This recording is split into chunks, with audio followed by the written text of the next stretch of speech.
Предизборно студио на Радио Добруджа, госпожи и господа. Гост е в него в този час кандидатът за кмет на политическа партия ГЕРБ в Добрич, госпожа Детелина Николова.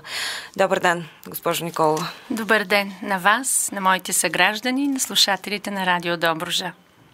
2 дни преди балотаж. Госпожо Николова, как си обяснявате ниската избирателна активност на първия тур на изборите? За пръв път активността на местните избори в Добрич бе толкова ниска, защото хората смятаха, че изборите са предрешени за мен като кандидат за кмет и за политическа партия ГЕРБ.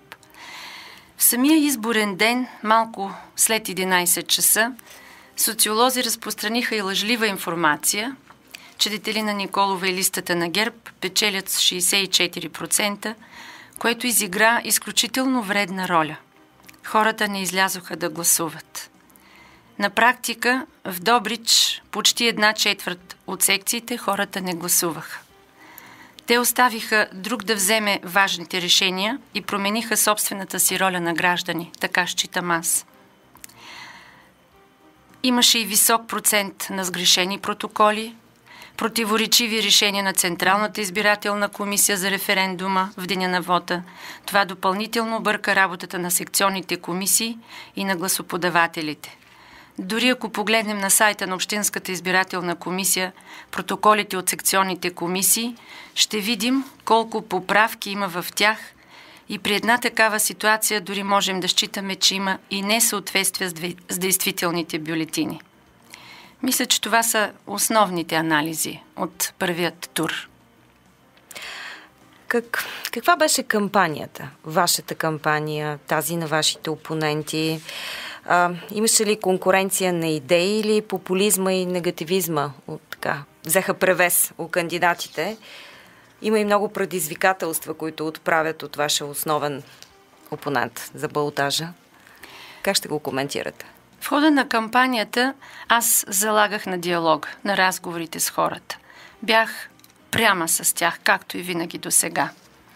За мен най-важно бе да се срещнем с повече хора, лично с доброчли очи в очи, да чуя какво мислят, да обсъдим заедно проблемите на града, да чуя предложенията им, да им представя това, което сме подготвили за следващите 4 години, защото то е част от очакванията им, от добрите идеи, които споделяхме преди да подготвим дори проектите и ги обсъждахме заедно с общността.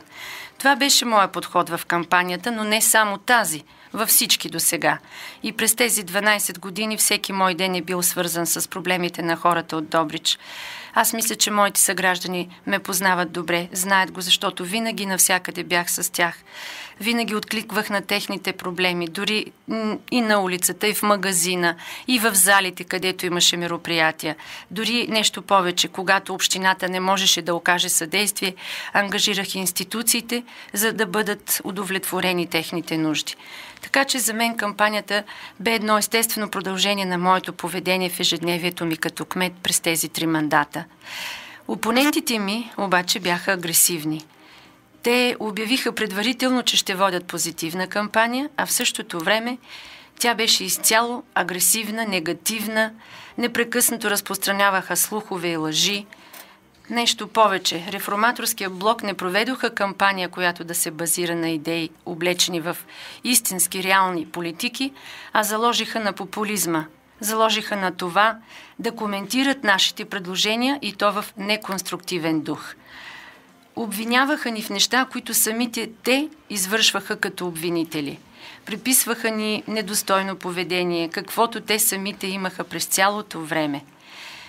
Даваха безразборно обещания, говориха за промяна, но не си даваха сметка, че добричлии са мъдри и винаги са отличавали реалното и възможното от, така да кажа, от фантастичното. Но когато обещаваш, трябва да помниш едно, че трябва да изпълняваш. А как ще изпълняваш, когато нямаш и представа, нямаш знания, нямаш и опит?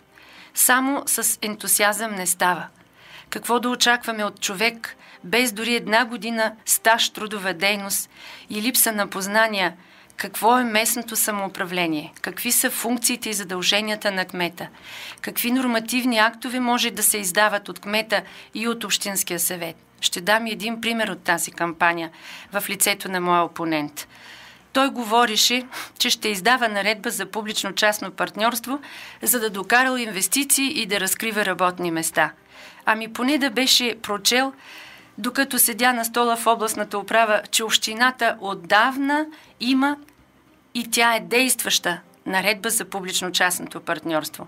Да беше се запознал в каква община живее и да знае, че Добрич предоставя над 1200 електронни услуги, че има много отличия общината във всяка област.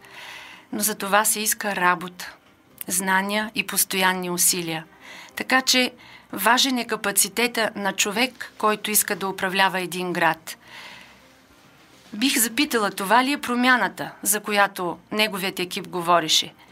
И все пак ще кажа, добричливи са разумни хора. Аз вярвам в тях, трябва ни реализъм, а наистина не популизъм. Така че ще приключа на тази тема. Кампанията ми, както винаги, е била позитивна, ще си остана позитивен човек, защото знам, че доброто и знанието винаги побеждава. Затова и добричли трябва да излязат и да гласуват за по-добрия кандидат. Споменахте преди малко за многото срещи, които сте провели по време на тази предизборна кампания. Как, госпожо Николова, видяхте хората? Какво ви споделиха? Какво очакват от вас? Какво искат? Изразиха ли искания, очаквания? При срещите си, както по време на целият ми мандат до сега, директно с хората, и по време на предизборната кампания, аз разговарях с моите съграждани, защото всички те в една такава кампания имат очаквания. Понякога са по-различни от това, което в обикновения делник можеш да споделиш с тях. Всички искат улицата им да е асфалтирана, да е осветена, да получат достойно заплащане на труда си, достойни пенсии, да няма водните аварии, които ни създават проблеми в инфраструктурата, да има повече детски площадки, спортни площадки, да е по-чисто пред домовете им, където живеят. Ето, всичко това е истинското желание на хората, за което и ние работим. За разлика от моят опонент, нито за миг не си позволих да излъжа тези мои съграждани и да ги заблудя, че ще направя нещо, което не е по силите ми. Аз зная, че така загубих подкрепата на някои, които предпочетоха да вярват на лъжливите, на бомбастичните обещания, но те са неизпълними. Похвален е младежки ентусиазъм, както споделих, но добричли трябва да се замислят дали той е достатъчен, за да компенсира липсата на професионалната подготовка, на компетентността, дали това няма да е пагубно за нашия град. Разбирам и желанието част от младите хора да учат нови неща, но те трябва да си дават сметка, че ако те за тях са нови, то за хора, опитни, по-мъдри, отдавна са открити тези моменти. Струва ми се, че преди човек да се кандидатира за кмет на община, трябва поне малко да е научил за нея, за нейните хора, за нейните програми, защото те са стратегически, да познава областната стратегия за развитието на региона, в който живее. Защото териториалната и регионалната политика са основен принцип в рамките на Европейския съюз и в програмния период, в който вече навлязохме. Защото пък инвестициите са единствената възможност на този етап за общините, които имат много ниски приходи, именно чрез оперативните програми. Така че и да звучат добре дадените обещания в кавички, аз мисля, че хората са уморени от икономическата ситуация, в която живеем и не успяха да осъзнаят, че те имат своята важна роля. За да ги управляваш, трябва да имаш представата от болките, от страданията. Трябва да имаш опита в живота. Трябва да си бил наравно с тях на много места и да си почувствал, че желанията им са част от това, което си направил и си подготвил, за да го реализираш. Така че аз вярвам все пак, че моите съграждани няма да подценят моите знания, усилията, уменията ми. Те са интелигентни хора. И това, което споделих, именно за развитието на Добрич, че подготовката на този интегриран план за градско възстановяване и развитие, наистина базиращ се на техните очаквания и интереси, ще бъде реализиран в следващите години. Това е шансът и за България. Нека не Оставяме така в пространството неясноти, защото когато си готов с проектите, ти няма да губиш време и ще стартираш процедурите, за да се стигне и до видимите резултати, които всички толкова бързо очакваме. Така че за мен срещите бяха много позитивни, хората дори ме подкрепяха и ми даваха куража да продължа с тази динамика, с която работих досега, с моят екип и с Общински съвет. За това им благодаря за усета, за топлината, за усмивките, за многото цветя, които получих. Беше искрено. Кои проекти, които са подготвени от вашия екип, ще реализирате през следващия мандат? Както споделихме и досега, като основни приоритети, това са благоустрояванията в нашите квартали. Немаловажен, основен е проблемът с реконструкцията на водния сектор. Това са подготвени проекти, които вече ще бъдат част от старта за следващата година. Общината има готовност с работни проекти над 250 милиона лева. За тях ние и за тяхната подготовка не изхарчихме нито един лев от общинския бюджет. Пак бяхме привлекли средства по оперативна програма техническа помощ, за да ги подготвим. Така че имаме вече разработени 42 проекта за междублоковите пространства в кварталите Дружба 1, 2, 3, 4, Балик и Строител. Ще изградим там много детски площадки, ще реновираме зелените площи, ще направим ново осветление с енергоефективни осветителни тела, ще направим подходите към жилищните блокове, ще инициираме публично-частни партньорства за различни спортни площадки, на които и гражданите да могат да съхраняват с отговорността, за която влагаме тези публични ресурси. Ще реконструираме 2 важни пътни участъка в индустриалната зона. Булевард Добруджа от кръстовище Пинета до кръстовището, до кръговото кръстовище на квартал Рилци. В двете му платна с тротуари, с ново осветление. Улица Ангел Стоянов, която започва от булевард 25 септември до Калиакра и която е част от индустриалната зона и обслужва много наши фирми. Ще продължим с реконструкцията, тъй като са готови проектите за огледалната зала, да не забравяме културната инфраструктура, социалната, органовата зала, военното гробище като ценен наш паметник, напомняш за миналото ни, учещ ни за родолюбие и патриотично възпитание.